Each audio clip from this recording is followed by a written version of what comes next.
What if I told you that a major American sports franchise was owned and operated by Japanese gangsters in the 1990s and used as a money laundering front, and that their owner was a figure so mysterious that he might not even exist? Well, that's exactly what I'm telling you, because that's what we're going to talk about today. Hello everybody, and welcome to the Tampa Bay Lightning Yakuza conspiracy. It's a story exactly as weird as it sounds, so we're going to go ahead and get into it, but as always, thank you for watching. In 1994, the Tampa Bay Lightning were already considered the laughingstock of the National Hockey League. Coming off of a last place finish in the Atlantic Division the previous season, it was on par with the prior two seasons for the Lightning, having been founded in 1992. What didn't help their situation was an internal disagreement about their media guide, which, for those that don't know, is a fairly common resource that all professional sports teams give to journalists to assist in the game's broadcast. The Lightning were late in giving out their media guide because of some hidden pages from other members of the ownership group. When the media guide was eventually delivered,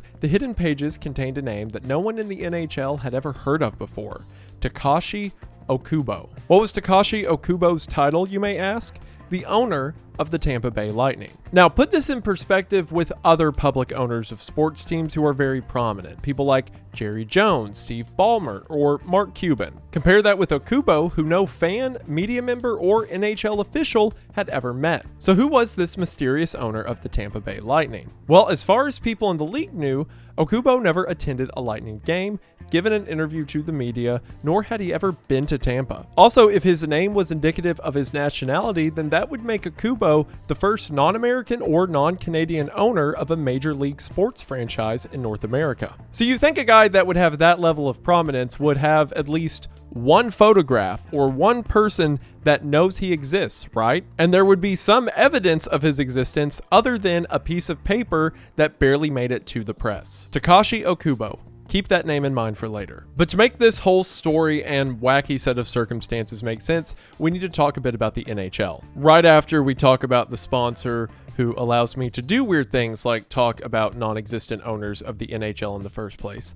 Thanks, guys. It's the summer and there's plenty to do outside while the sun's up. So why would you want to spend that time inside around a hot kitchen? Plus, when you're always on the go, it's hard to find food that's fast and healthy. But thankfully, today's sponsor, Factor, has you covered. Factor makes meeting your nutritional goals easier than ever by delivering fresh, never frozen, dietitian-approved meals right to your door. Their team of gourmet chefs create each meal using only ingredients with integrity to help you feel your best all day long. Factor lets you skip the grocery stores, the prep work, the cooking fatigue, and instead, you get to choose from over 35 meals each week, including options like keto, calorie smart, vegan, veggie, and more. Every meal's ready to heat and eat in just 2 minutes. And since it comes pre-packaged, the cleanup's next to nothing. On top of that, there's more than 60 add-ons every week with things like breakfast, on-the-go lunches, snacks. And if you're looking for more gourmet meals, you can try out Factor's Gourmet Plus kits that have things like filet mignon, shrimp, broccolini, and truffle butter. And Factor's always flexible. You can change your order up every week with plans from 4 to 18 meals per week,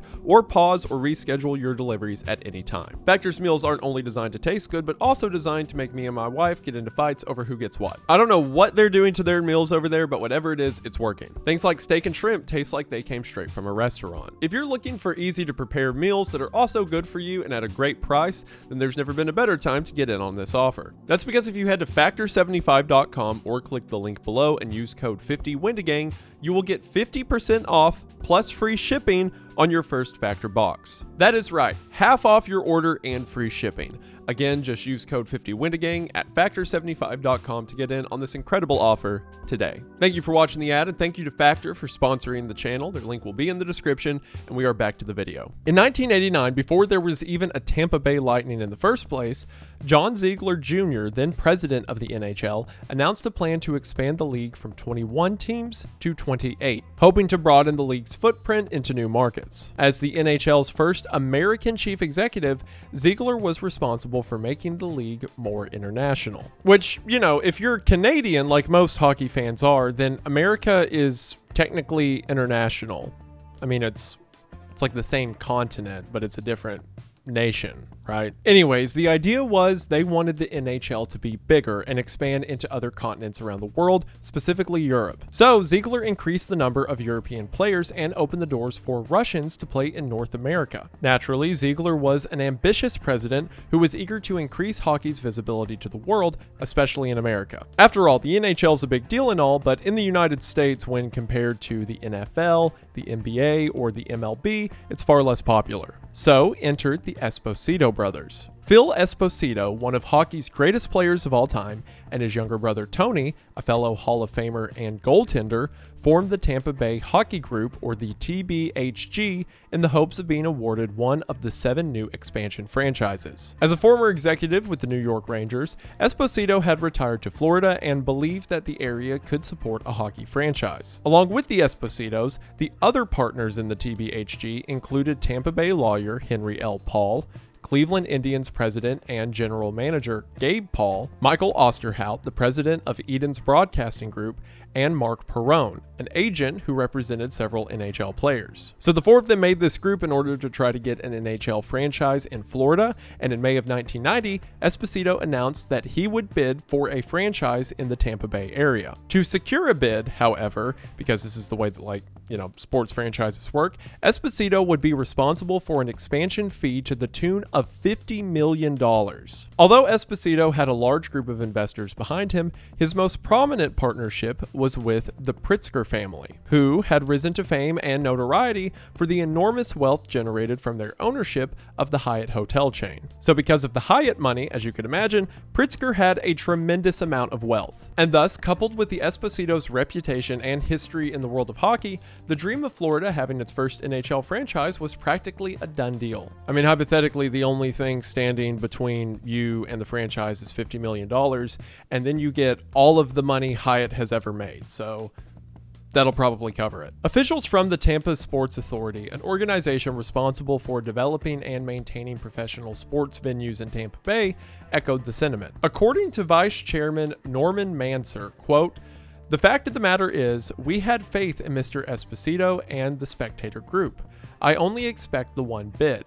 I would think that with the strength of the Pritzkers, it would be real difficult to find someone else who would match up and be willing to compete." Just remember that for me. It would be real difficult to find someone else who would match up and be willing to compete. To prove to the league that Tampa Bay would be an ideal location for an expansion, Esposito funded and hosted an exhibition game at the Florida Suncoast Dome, which is now the Tropicana Field, in September of 1999. The showdown between the Los Angeles Kings and the Pittsburgh Penguins was a success, and despite a series of ice-making problems early in the week, you're trying to make an ice rink in Florida, and despite the fact that the game took place on a Wednesday night with outside temperatures that climbed to the mid-80s, the game garnered an NHL record crowd of 25,581 people. So if the league wanted proof that an NHL franchise in Florida would work, that was probably it. Funny enough, the game was billed as an epic showdown between the Kings' Wayne Gretzky and the Penguins' Mario Lemieux. But due to an off-season back surgery, Lemieux did not play, and as a result, the check that Esposito gave to the Penguins was for $30,000 less than the $100,000 he had promised them. When the Penguins' general manager, Craig Patrick, questioned Esposito, Esposito said, quote, "What are you going to do about it?" Which is like the ultimate middle school response. It's like, hey, this check is $30,000 less than what you said it'd be for. And Esposito's like, so? Wow, look who can do math. Although nobody knew it at the time, this attitude would set the tone for the future ownership situation in Tampa Bay. I know I'm asking you to remember a lot of things and nuances, but they'll make sense in a moment, I promise.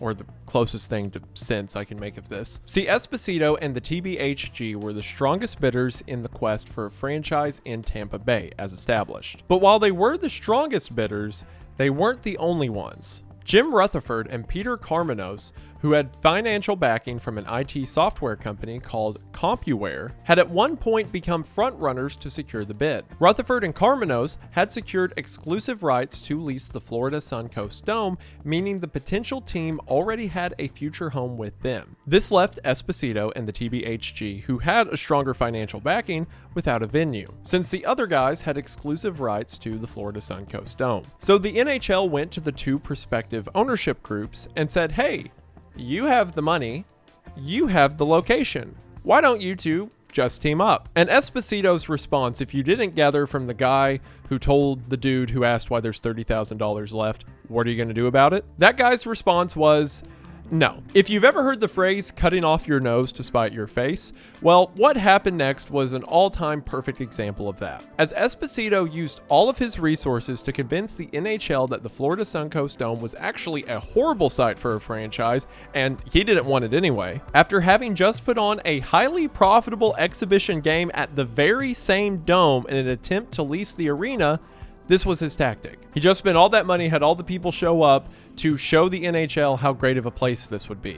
And when he finds out the guys who he doesn't want to partner with own it, he now switches gears and says, that's a horrible place. And if I could have, I never would have had an NHL game there in the first place. It's stupid. Just look at it. Esposito's next move was to hire a man named Mark Gannis. And I know there's a lot of names in this video, but remember that one. Gannis was a sports power broker tasked with finding a new, more attractive venue. Because, you know, I'm sure there's a ton of possible hockey stadiums in Tampa Bay, right? Thus, the Tampa Coliseum Incorporated was founded with Gannis at the head, with a strategy to build a state-of-the-art arena. Esposito once again had the strongest selling point to win the bid. That was that he was now going to build a dedicated coliseum for the NHL team, and of course the $50 million franchise expansion fee. Which I don't know if you've ever looked into it, but the price of building a place that is called a coliseum for a sports team is going to be more than $50 million.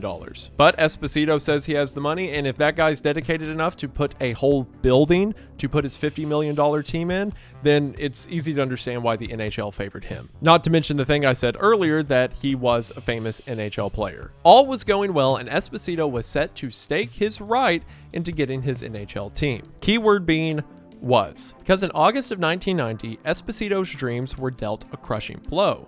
The Pritzker family, who had promised to put up the franchise fee, pulled out of the deal. Just 4 months before Esposito was set to be awarded the franchise. This last-minute exit was reportedly due to the family's concerns over public scrutiny and the project's viability. Which, you know, crazy time to get cold feet on the deal. Esposito was left scrambling for a new financial backer to front the $50 million. To help him in that search, Esposito turned to David Lefevre. Lefevre was a powerful New York attorney known for brokering deals with major sports teams like the New York Yankees and the Houston Astros. The kind of guy that Esposito needs on his team a lot right now. After setting up a successful deal between the Yankees and a large Japanese company, Lefevre took the ownership group to Japan to look for investors. So, in November of 1990, and some pieces are going to start coming together, after initial success in meeting with a handful of companies like Nippon Meatpacking and Tokyo Tower Development, Esposito landed a $2 million commitment. However, for those of you keeping track at home, $2 million is a lot less than $50 million. So Lefevre connected Esposito to Kukasae Green, a golf resort and real estate firm ran by a man named Yoshio Nakamura. In Lefevre's experience, meetings in Japan were usually held in offices and boardrooms, but the executives from Kukasae Green ran their business meetings differently. They met Phil in the TBHG in Ginza, a district known for luxury shopping experiences and a buzzing party scene. Their first meeting literally took place at a bar in which the partners would later describe the meeting as, quote, having girls all over them, which what they're most likely describing is a strip club. Maybe not a literal strip club, but it is a bar where women are hired to flirt and be all over the guys. An interesting place to hold a multi-million-dollar business deal. As Esposito and his ownership group met with Nakamura, they were given the impression that the money being discussed in the deal belonged to Nakamura, who was named in later financial applications as the majority owner and active manager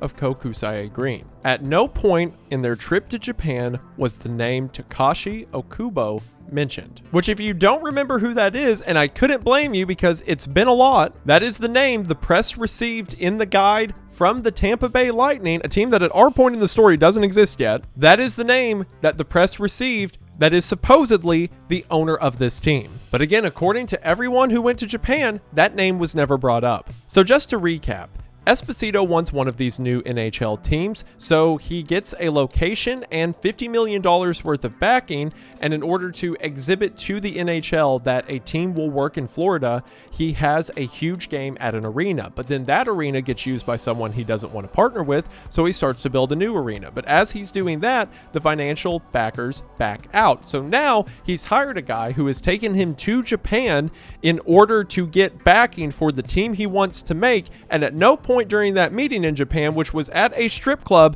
mind you, or something equivalent thereof, the name never gets brought up that years later the press would find out was the mystery man who owns the team Esposito's trying to build. And believe it or not, it gets worse from here. Following this trip, a deal was made. Kokusai Green, again, the company that Nakamura is supposedly the owner of, or like the main executive member of, Green would front the $50 million for the expansion fee using what Esposito and the company believed was Nakamura's money. Their bid to secure a hockey team in Tampa Bay was officially funded. And after returning to the United States with financing in place, Esposito was asked how he landed the investors. To which Esposito replied, quote, "The more we drank, the more it made sense.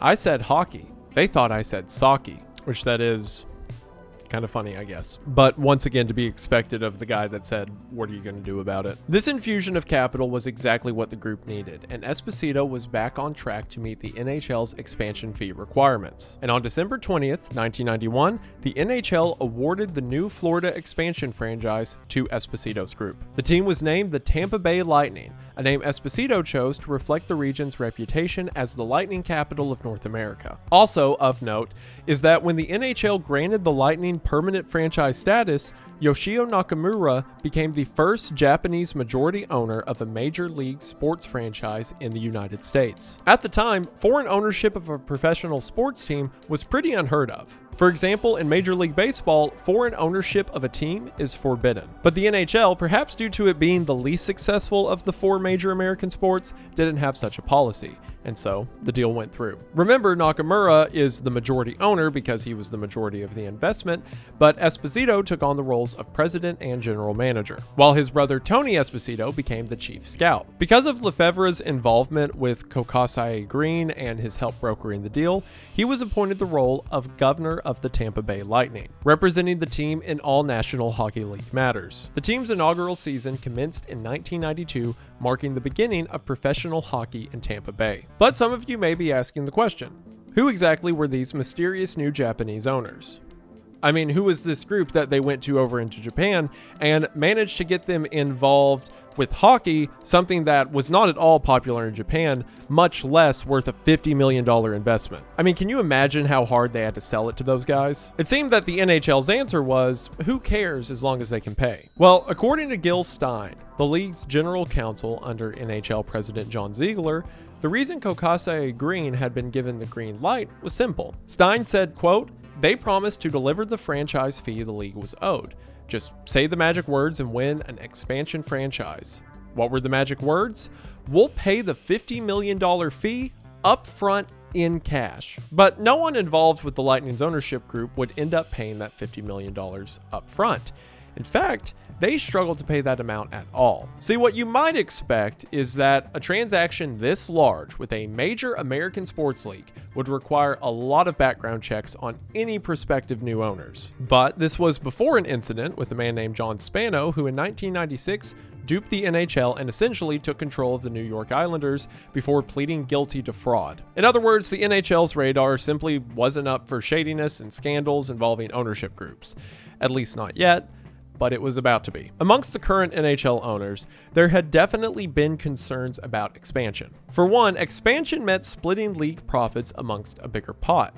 I mean, bringing in new, potentially struggling franchises could dilute the value of every team already in the league. And introducing unknown investors into the system made these owners weary, especially once the Pritzker family dropped out of the Tampa Bay bid. At one point during the expansion process, the New York Yankees owner George Steinbrenner had been involved as an investor in Tampa Bay, intending to serve as the adult in the room, bolstering the ownership group's credentials and calming the concerns of other team owners. Which makes sense. All the people that already own NHL teams are kind of worried about adding 7 new teams at once, and then one of the people who really wants a team dropped funding, so now they're going overseas to get it, so it's understandable why everyone was a little hazy. Well, Steinbrenner later removed himself from any association with the Lightning, to give you an idea of how that went. But he did say the entire time he was involved with the team, he also believed that Nakamura was the team's owner. See, if not for the Lightning's financial woes during its infancy,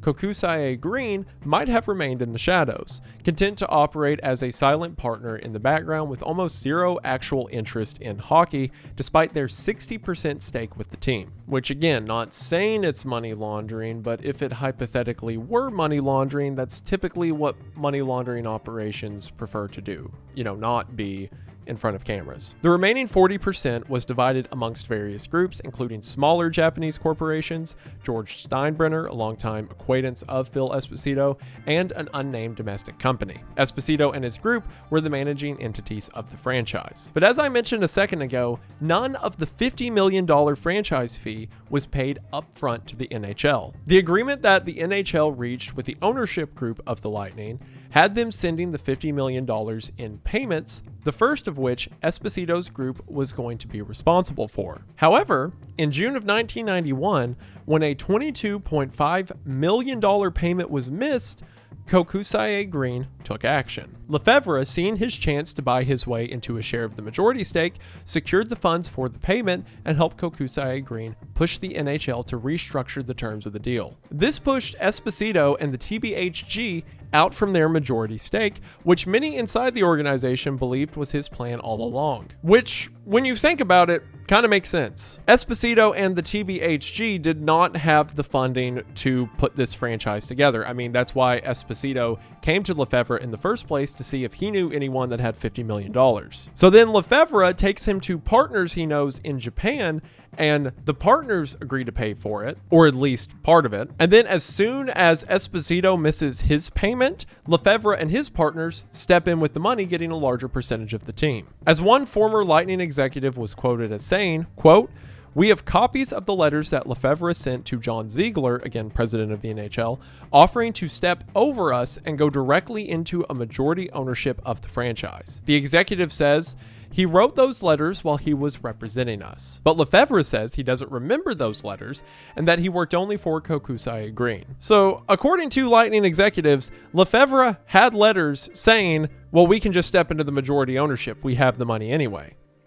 And then when asked about it, he's like, oh, I don't remember that. Look, I represent my client because that's just the kind of man I am. In September of that year, the NHL's Board of Governors met and approved Lefevre's deal for Kokusai Green to be the managing entity of the Lightning, replacing Esposito and the TBHG. So Esposito and the team he put together, all the work he did to get this team there, fell through, and now the investors and the guy he hired to find the investors own the team. One of the conditions for this new company restructure was that Esposito was not to be forced out completely and would be allowed to continue managing the team, despite no longer having an ownership stake. Kokusai Green would later appoint their own executives, President Saburo, or Steve Odo, and Executive Vice President Chris Phillips. Both were men who were from Japan. At the meeting, one NHL owner, John McCullen of the New Jersey Devils, warned the others not to trust Lefevre.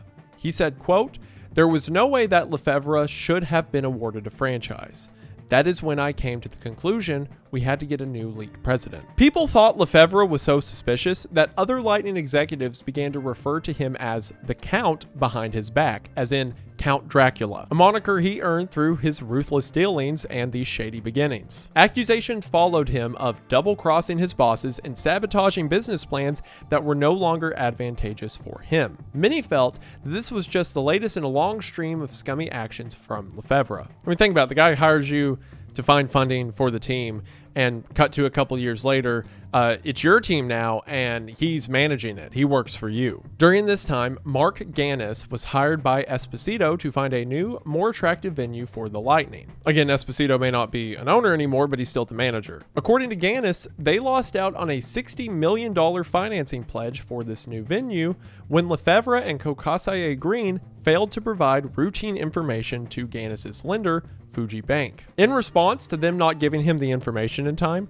Gannis sued Lefevre and Kokusai Green for $123 million, accusing them of pushing him, Gannis, out of his deal so that they could build their own arena in downtown Tampa. While Gannis didn't have what you would call a flawless reputation around Tampa, Lefevre's wasn't much better. Walter Herbert, the loan officer from Fuji Bank, who worked on the arena deal, stated, quote, "This character, David Lefevre, was just somebody we didn't want to be involved with. And Kokusai Green was a strange company. Very small, yet sort of controlling the deal. It was a negative." I mean, this whole thing is covered in red flags. Lefevre and Kokusai Green got the team under really weird circumstances, and everywhere he goes, people refer to him as Dracula, and everyone he speaks to about business is like, yeah, we don't want to be involved with him, and this company's kind of weird. Everything feels off. These would not be the only complaints regarding Kokusai Green.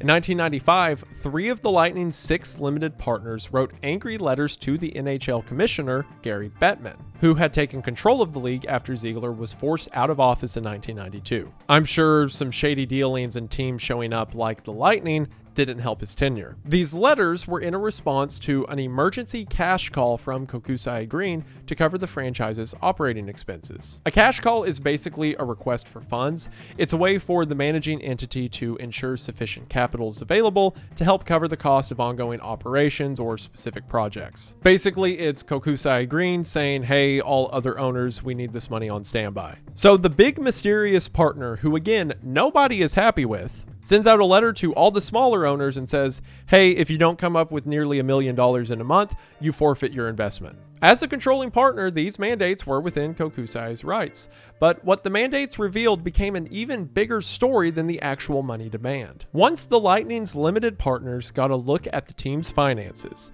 they made a pair of shocking discoveries. The first discovery was that Lefevre was set to be paid $2 million for securing the arena financing after he replaced Gannis. Remember all that stuff Gannis was saying when he sued $123 million and said, hey, these guys are trying to kick me out of my deal to get an arena? Well, it turns out from the finances that was true, and Lefevre also got $2 million from doing that, or was set to be paid $2 million for doing that. The second discovery was that Kokusai Green, and thus the Tampa Bay Lightning, were not owned by Yoshio Nakamura, as everyone had been led to believe. In reality, they were owned by someone named Takashi Okubo, a man nobody had even heard of. Except for you, because I mentioned him at the beginning of this video, and at one other point. So you've heard of him twice, three times now. The NHL, led by Commissioner Bettman, conducted an investigation into the deal, ultimately brokering an exit agreement between the 3 limited partners to leave at a slight loss. Basically, it's hard to get out of the contract and partnership stuff they signed, but the NHL was like, we've got to do something here. But because these other partners won out, that meant that Kokusai Green ended up with the very thing it was accused of seeking: total control of the Lightning and its arena project. Everyone involved with this deal left with some extreme damages. Not only did Esposito lose out on owning this team that he had worked for years to own, but he had also ruined his marriage in his pursuit of landing an NHL franchise for Tampa. Gannis lost millions of dollars. Even Lefevre wasn't unscathed, as he would later resign from the Lightning once it was discovered that he was secretly working on another deal at the same time to help bring a new stadium to Tampa's NFL team, the Buccaneers. And yet, at the center of everything was the mystery of Kokusai Green, and more specifically, Okubo, the mystery man. Even Commissioner Bettman was kept in the dark on this supposed majority owner of one of the teams. On a trip to Nagano for the Winter Olympics, a scheduled meeting between Bettman and Okubo was canceled at the last minute due to a business emergency in China.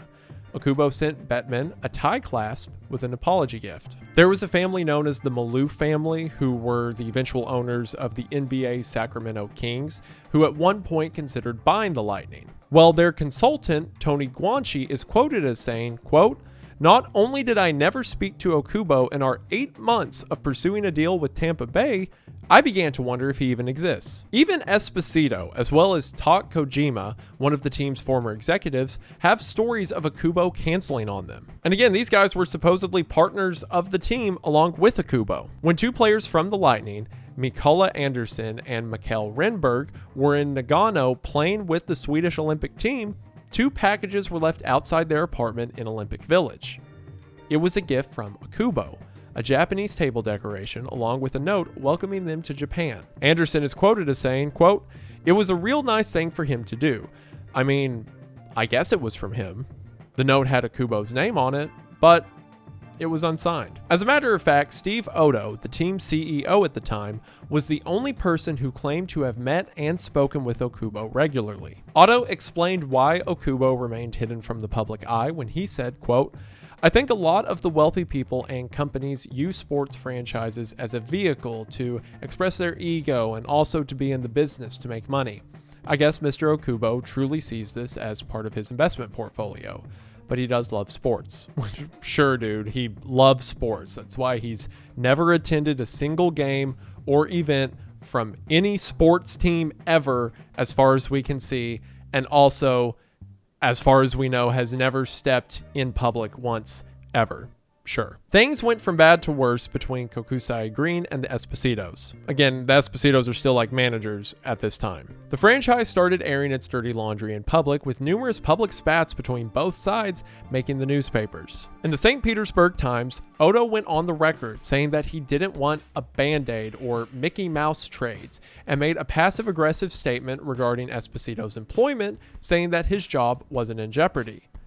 Yet. Essentially, which the Band-Aid or Mickey Mouse thing is Odo saying that the Espositos are doing a bad job managing the team and its roster, and that if he keeps it up, Esposito's job will be in jeopardy. Odo had even admitted to killing a big potential trade that would have sent a minor leaguer to the Anaheim Mighty Ducks in trade for veteran center Kevin Todd. For those that don't know the NHL, just imagine that Odo killed a really good player trade. Although Odo was the mouthpiece for Lightning's ownership, it was Gannis's lawsuit against Kokusai Green and Lefevre over the arena deal that brought Okubo into the limelight, causing speculation and scrutiny from the media.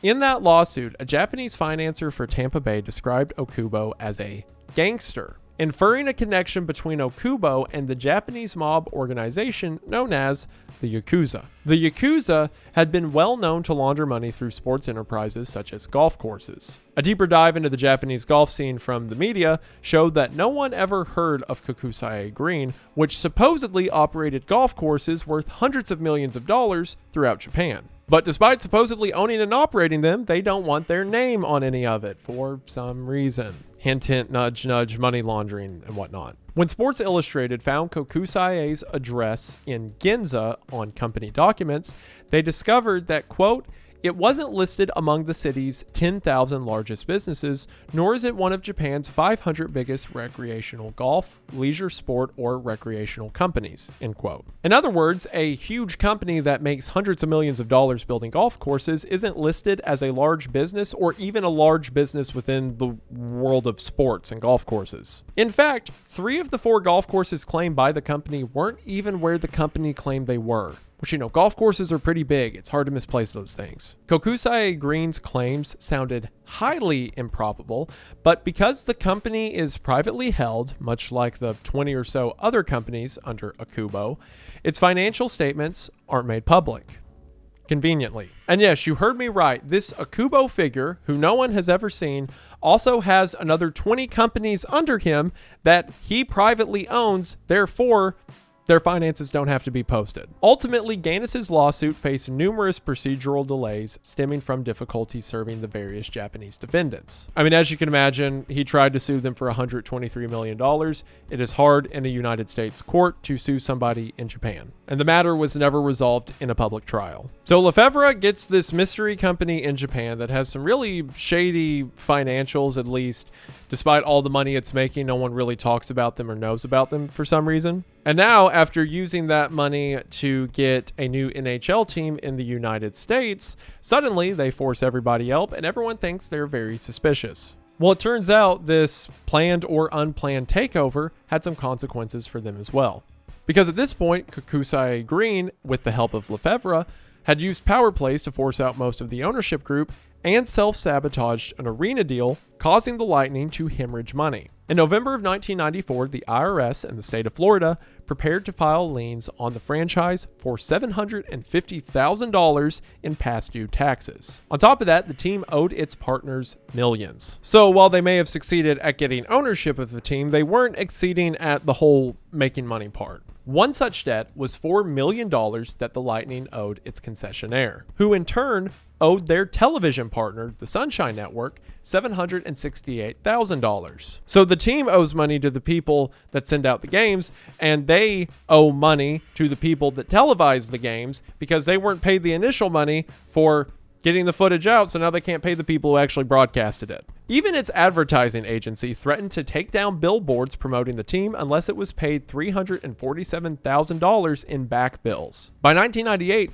the team's debt had reportedly reached over $100 million. One of the team's biggest creditors, though, was actually the company that owned the team, Kokusai Green. This is because Kokusai Green's investments in the team were structured as loans with a 12% interest rate rather than equity, which I know this gets confusing and all, but that basically means that even though Kokusai owns the team owes Kokusai about $43 million, a figure that continued to grow. This financial structure was unusual, as you could imagine. Typically, team owners provide equity investments in their teams to grow the business. I mean, the entire idea of buying something that you want to get bigger is that in paying for it, it gets bigger. Using loans instead meant that the business would be saddled with debt that would be difficult to repay as the amounts continued to increase. You're effectively buying stake in a company, or in this case, a team, using debt that is then forced into the team. But if and when those debts were paid, it would result in a hefty bonus thanks to that 12% interest. Assuming that the team makes enough money and you're the owner of it, but because you did it with debt, you're also the backer for the investment of the thing you own. So that 12% interest would kick back to you from you in the thing you own. You know, at one point, we used to trade like furs for grain, right? And that's all it was. It was just that. And then someone figured out that gold's rare, and now we're here. And if the mounting debt and financial struggles weren't bad enough, the team's attendance was abysmal. Although they had moved into their new Ice Palace Arena in 1996, the Lightning struggled to fill seats. The average attendance was around 11,000 people per game. And while that may sound like a lot, remember the game they had before there was even a team there on a Wednesday when it was 80 degrees outside was over 20,000. Trying to inflate numbers in an attempt to encourage more people to buy tickets, the franchise gave away 194,000 free tickets in 1997. As works with the economy of anything, this only served to dilute the value of the tickets, and the number stagnated. According to a 1997 Forbes article, the Lightning had debt equaling 236% of their franchise value. Or to put that another way, the franchise was valued at $75 million and they owed about $177 million.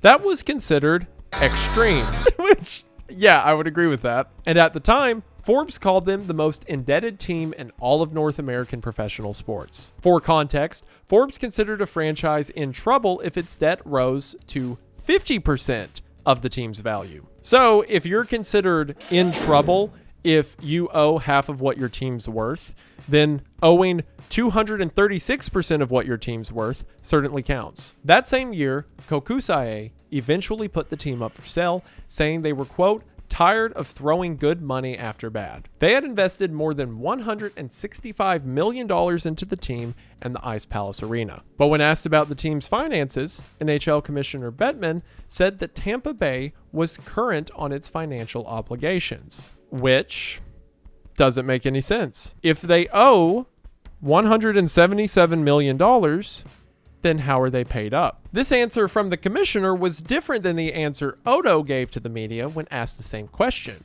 He said, quote, no, just like any business, some bills you pay in 30 days, some you pay in 60 days. We try to stretch some like you try to stretch your MasterCard payment to the very last day, end quote. Okay, Odo. The difference is when I set my credit card up to pay itself off at the end of every month, they're for payments less than $177 million. Also, to put it into perspective, if it's a 236% increase, that would be like if I made $100,000 a year, and for this analogy, I have $0. Like, I have no money in the bank account, and then I work a year and I make $100,000. And then I instantly buy something on my credit card for 236. No, it's an increase of that. So it would be 336. Wait, yeah, 336. Because the 100% increase would be doubled. 200 would be triple, right? That's how that works, I think. Yeah, okay. That would be like if I bought a $336,000 thing on a credit card and then was like, oh, I'll pay it off. What, 90 days? Easy. That there's a big difference. Okay, I started thinking about the percentage and I threw off the analogy. You get it. So the financials aren't good, right? Like an understatement, but they're not doing too great.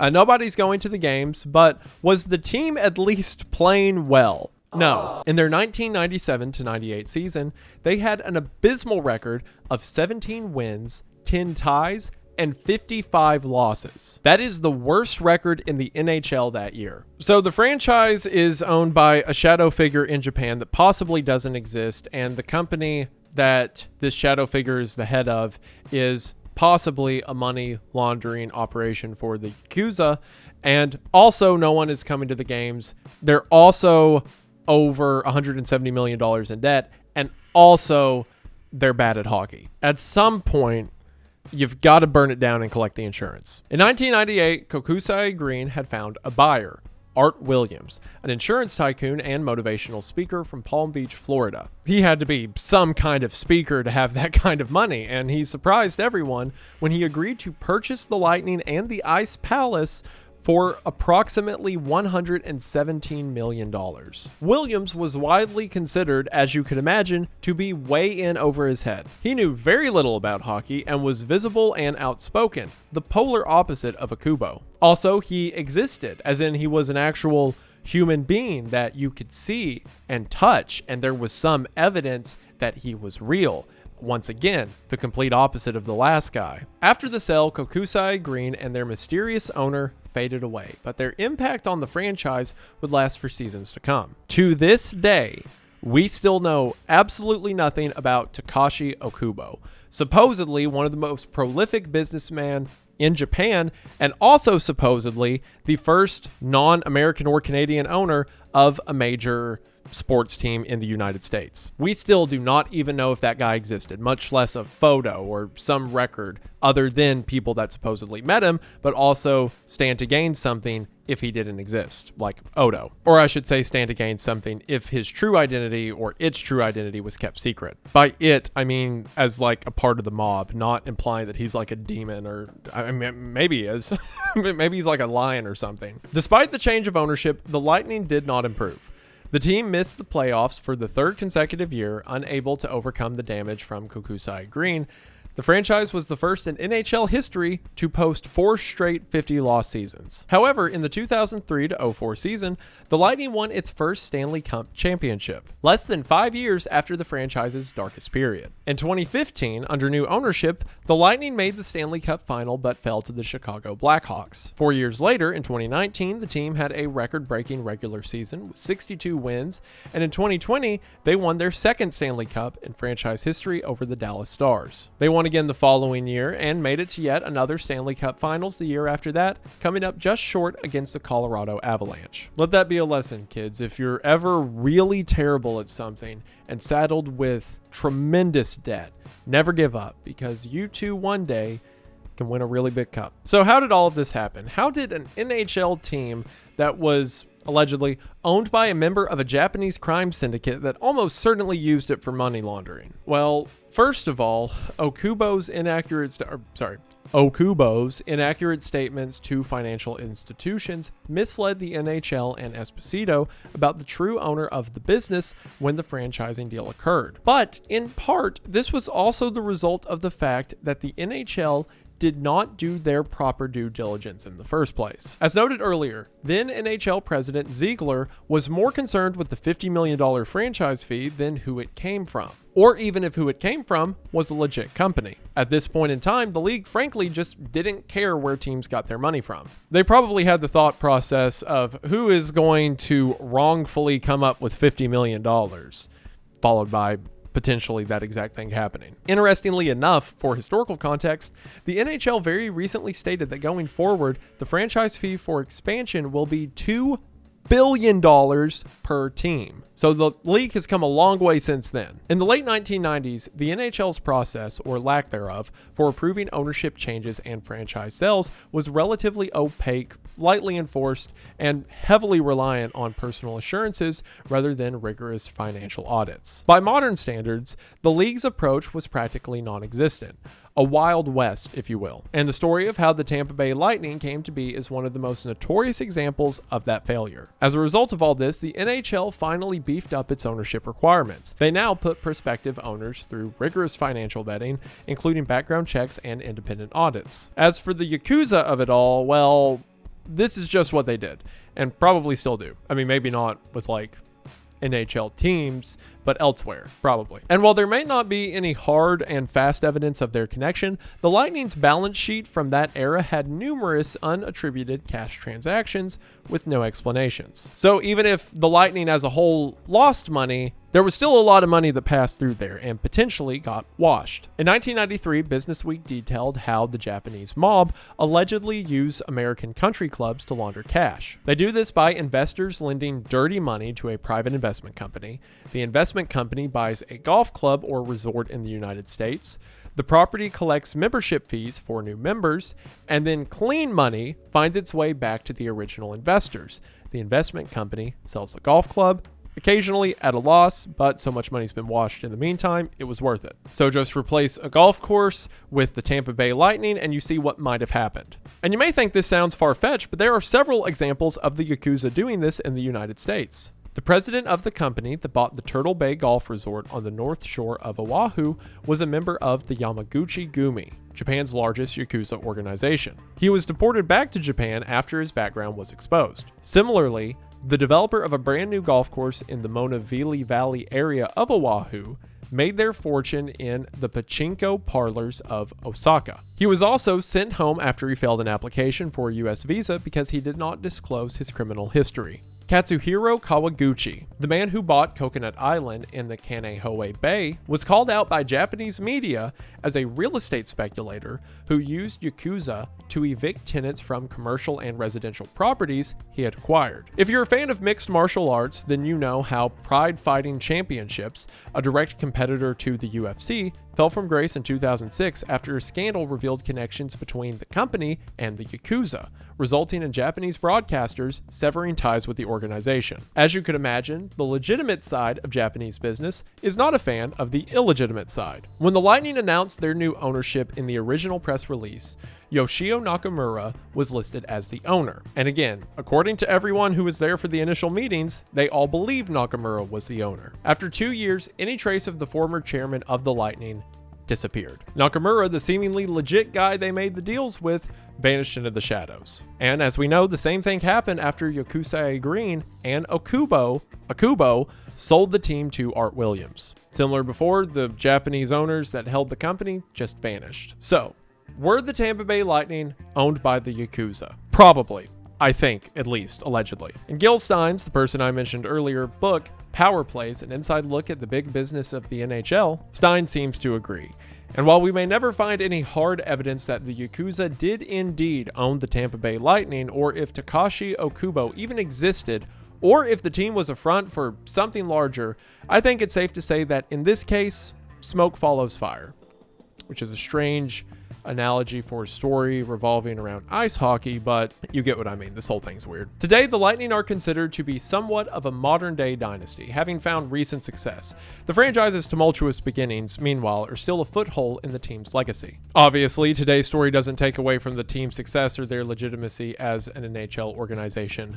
Now, if anything, it's just interesting lore to show where they came from to where they are. Yakuza Green still has no footprint on the internet, by the way. I mean, other than, of course, people talking about it. It has, as a business, no website, no social media, nothing. However, if you translate the word Kokusai, this is what you'll see. International. The word Kokusai means international. The company was called International Green, and it sold and bought golf courses, and it's just called International Green. That's got to be like the most generic, fake sounding company name in the history of generic, fake sounding company names. When you get to the end of a golf hole and you're putting, that area is called the green.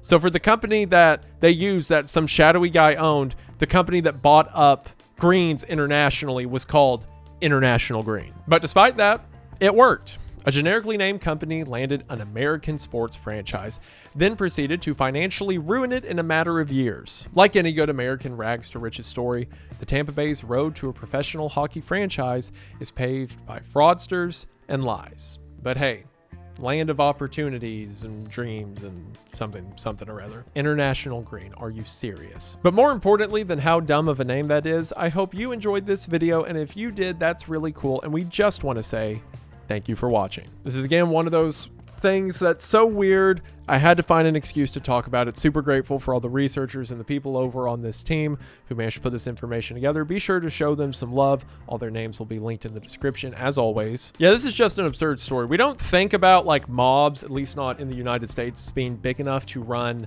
like sport franchises. I mean, obviously, you know, shell companies and stuff like that, but we don't think they'd be so bold, so brazen as to just like buy an arena that people go in. But here it might have happened, and they may have been overseas while they did it. It's just an absurd story that hopefully you use to terrorize someone at a dinner party at some point in the future. Above all else, I hope that you enjoyed. Thank you for sticking around. Once again, thank you for watching. Thank you all for the support you've shown on the channel. New content posted every week until I go on a camping trip and forget a week.